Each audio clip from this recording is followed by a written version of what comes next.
بسم الله الرحمن الرحيم. الحمد لله رب العالمين والعاقبة للمتقين والصلاة والسلام على رسول الله صلى الله عليه وسلم وعلى آله وأصحابه أجمعين. أما بعد، فقد قال الله تعالى عز وجل في القرآن العظيم وفي القرآن المجيد: أعوذ بالله من الشيطان الرجيم. بسم الله الرحمن الرحيم.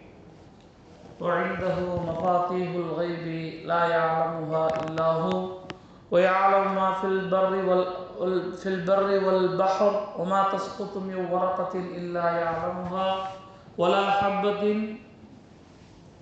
أو كما قال الله تعالى. பெருமைக்குரிய அன்பான ஜமாத்தார்களே, அல்லாஹ்வுடைய மாபெரும் கிருபையினால் முதல் பத்தான ரஹ்மத்துடைய பத்தியிலே 5 நோன்புகளை நோற்றுவிட்டு 6வது தராவீஹ் உடைய தொழுகையை நிறைவேற்றி அதற்கு பிறகு பயானிற்காக அமர்ந்திருக்கிறோம். இன்றோடு திருக்குர்ஆனிலே 7 ஜுஸுகள் நிறைவடைந்து விட்டன. பெரிய பெரிய சூறாக்கள் எல்லாம் ஆரம்பத்திலே வரும். சூரத்துல் பக்ரா, சூரா ஆல இம்ரான், சூரத்துல் நிசா, சூரத்துல் மாஇதா, இன்று அதே போன்று பெரிய அத்தியாயமாக இருக்கக்கூடிய சூரத்துல் அன்ஆம், கால் நடைகளை பற்றி அல்லாஹ் தஆலா ஒரு பெரிய அத்தியாயத்தை சூறாவை இறக்கி வைத்திருக்கிறார். ஆரம்பத்திலிருந்து நாம் சொல்வது போல திருக்குர்ஆனை போல அதில் நமக்கான படிப்பினை, அதில் நமக்காக சொல்லப்பட்ட சுப செய்திகள், அதில் நமக்காக சொல்லப்பட்ட எச்சரிக்கைகள் ஏராளம் இருந்து கொண்டிருக்கிறது. மனிதனாகிய நாம் தான் அதை படிப்பதற்கு, அதில் ஆராய்ச்சி செய்வதற்கு, அதை நம்முடைய வாழ்க்கையாக எடுத்து நடப்பதற்கு தவறுவிடுகிறோம். ஏராளம் இருக்கிறது. அப்படி என்று ஓதும் பொழுது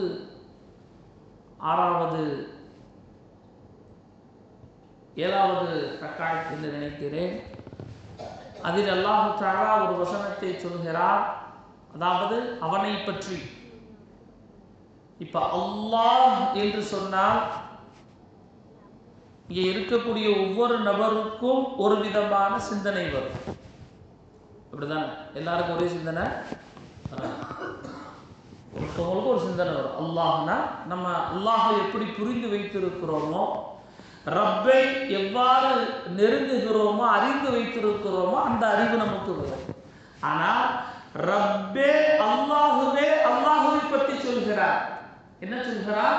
வஇந்தஹு, அவனிடத்திலே மஃபாத்தீஹுல் கைப் லா யஅலமுஹா இல்லா ஹு, மறைவான விஷயங்களை அவனை தவிர உலகத்தில் வேறு யாரும் அதை தெரிந்து கொள்ள முடியாது. என்ன மறைவான விஷயம்? உலகம் எப்ப அழியும், உலகம் எப்ப அழியும், அதுபோன்று நமக்கு தெரியாத ஏராளமான மறைவான விஷயங்கள் சொல்லிட்டு அல்லாஹ் சொல்கிறான், வயஅலமு மா ஃபில் பர்ரி வல் பஹர், இந்த தரையிலே நடக்கக்கூடிய அத்துணை விஷயங்களையும் அறிந்தவராக அவன் இருக்கிறார். இங்க இருக்கோம்னா நமக்கு பக்கத்து பள்ளியில் அப்துல் ரஹ்மான் பள்ளியில் என்ன பயான் நடக்குது, என்ன தொழுகை நடக்குது நமக்கு தெரியுமா? தெரிஞ்சுக்கிறா என்ன செய்வோம்? நமக்கு தெரிஞ்ச ஃப்ரெண்டுக்கு ஃபோன் அடிப்போம். என்னையா அன்னைக்கு அங்கே அஜர்த்து என்ன பேசினார், அஜர்த்து அறுத்தாரா, இல்லை அழகா சொன்னாரா, அறுத்தாரா, இல்லை அது மாதிரி மற்ற பள்ளியில் நமக்கு தெரியாது. இங்கே நமக்கு என்ன நடக்கும், சொல்லப்போனால் இங்கிருந்து வெளிப்பள்ளியில் என்ன நடக்கும் என்று கூட நமக்கு தெரியாது. ஆனால் அல்லாஹ் சொல்கிறார், எத்துணை இந்த தரையில, இந்த பூமியில என்னென்ன நடக்கிறதோ அத்தனையும் அறிந்தவனாக நான் இருக்கிறேன். அடுத்து அல்லாஹ் சொல்கிறான், வல் பஹர், கடலிலும் என்ன நடைபெற்று கொண்டிருக்கிறது என்பதை அறிந்தவராக நான். கடல்ல எத்தனை வகையான உணவு இருக்குங்க. நம்மால் ஒரு மீனுக்கு ஒரு பேர் இங்கே சொல்றோம், அதே ராம்நாட்டில் போய் கேட்டால் வேற பேர். அப்படித்தானே? இது மாதிரி கோடான கோடி படைப்புகள். இதையெல்லாம் தெரிவதற்கு, அதை புரிவதற்கு சாதாரண ஒரு மனிதனா ரப்புக்கு முடியும். இன்னும் அல்லாஹ் இறங்கி சொல்கிறான், ஒமா தஸ்குது மின் வரகத்தின் இல்லா யஅலமுஹா. இந்த உலகத்துல எத்தனை மரங்கள் இருக்கு, எத்தனை மரம் எடுங்க, ஒரு மரம் எடுங்க, ஒரு மரம், அந்த ஒரு மரத்துல எத்தனை இலைகள் இருக்கும். வெளியே நம்ம மஹல்லாவை சேர்ந்த வைத்த ஒரு நபர், அந்த மரத்துடைய பிரயோஜனம் நிழல் தான் இன்னைக்கு நம்ம என்ன செய்யறோம். அவர் மரத்தை வச்சுட்டு ஒன்றும் பண்ணல, மரத்தை வச்சு 3 மாதம் என்ன பண்ணாரு, அசருக்கே வந்துடுவார், தண்ணி எடுத்து என்ன செய்வார், ஊற்றி இன்னைக்கு அல்லாஹ்வுடைய கிருபையை கொண்டு ஒரு பெரிய மரமாக கொண்டு இருக்கிறார். அப்ப அந்த மரத்துல ஒரு மரத்தை தேர்ந்தெடுங்க, அந்த ஒரு மரத்திற்குள்ளே எத்தனை இலைகள் இருக்கும். ஒரு 1000 இலை வச்சுக்குவோமா, கம்மியா சொல்றேன், 1000 இலை. அல்லாஹ் சொல்லுகிறான், உலகத்துல எத்தனை மரங்கள் இருந்தாலும், எந்த மரத்திலிருந்து ஒரு இலைகள் உதிர்ந்தாலும், ஒரு இலை அப்படி விழுகுதுன்னா அது என்னை தெரியாமல், எனக்கு தெரியாமல் அது பூமியில் விழுவதில்லை.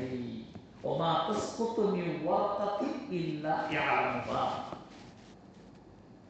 அடுத்து அல்லாஹ் சொல்கிறார், வலா ஹப்பத்தின் ஃபீ ظுலுமாத்தில் அர்தி வலா ரத்பி வலா யாபிஸின் இல்லா ஃபீ கிதாபின் முபீன். அதே போல பூமியின் அடர்ந்த இருளுகளில் புதைந்து இருக்கும் வித்தும் பசுமையானதும் காய்கையா, அதாவது எத்தனையோ கோடான கோடி பயிர்கள் இருக்கும் பூமியில, அதுல எது காஞ்சிருக்கு, எது ஈரமா இருக்கு, இது அனைத்தும் ரப்புக்கு தெரியாம உலகத்துக்கு வெளியே வரப்போவது.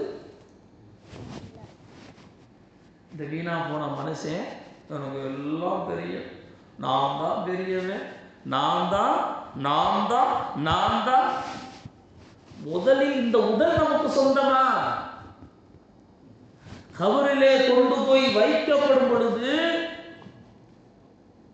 இந்த உடல் மண்ணுக்கு மண்ணாக பார்க்கிறோம்ல, இல்ல கபரை வேற கபரில் இருந்து மண்டை வெளியே வருது, கை வெளியே வருது, எலும்பு கூடு கை வெளியே வருது, கால் வெளியே வருது.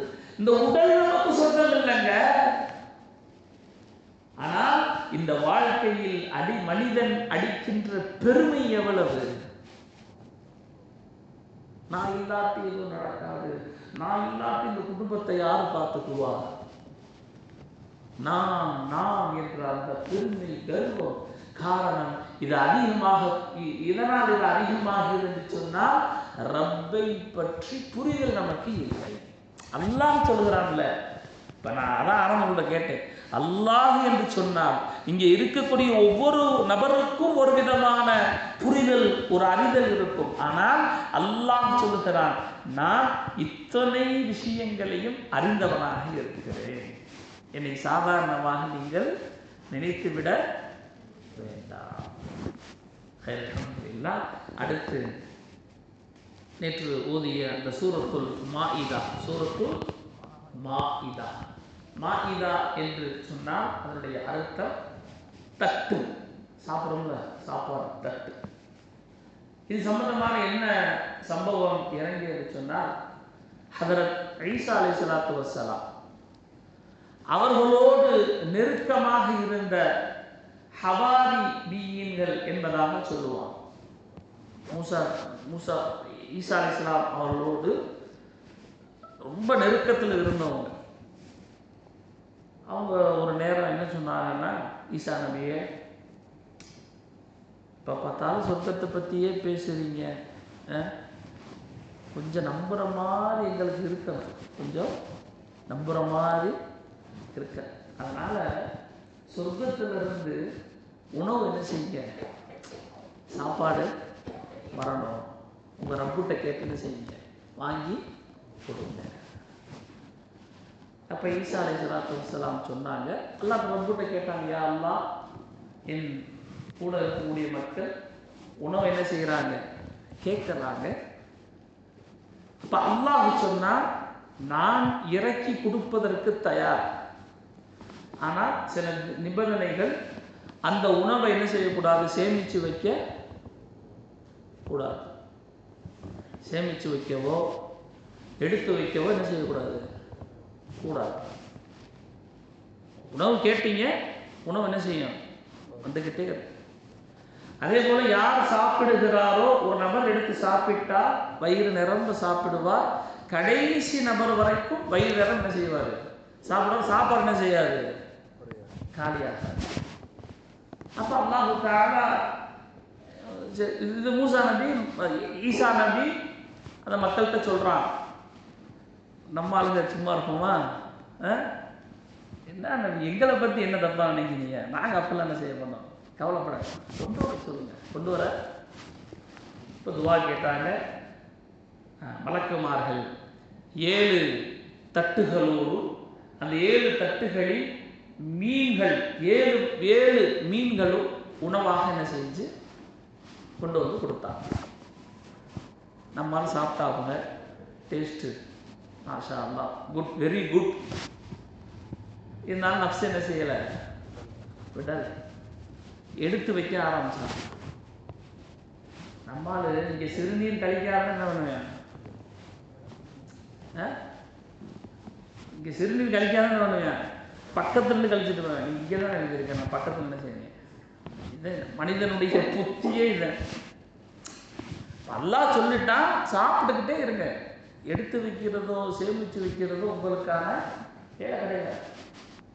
அப்படி நீங்கள் மாறு செய்தால் இந்த உலகத்தில் நான் யாருக்கும் கொடுக்காத தண்டனையை உங்களுக்கு வழங்குவேன்.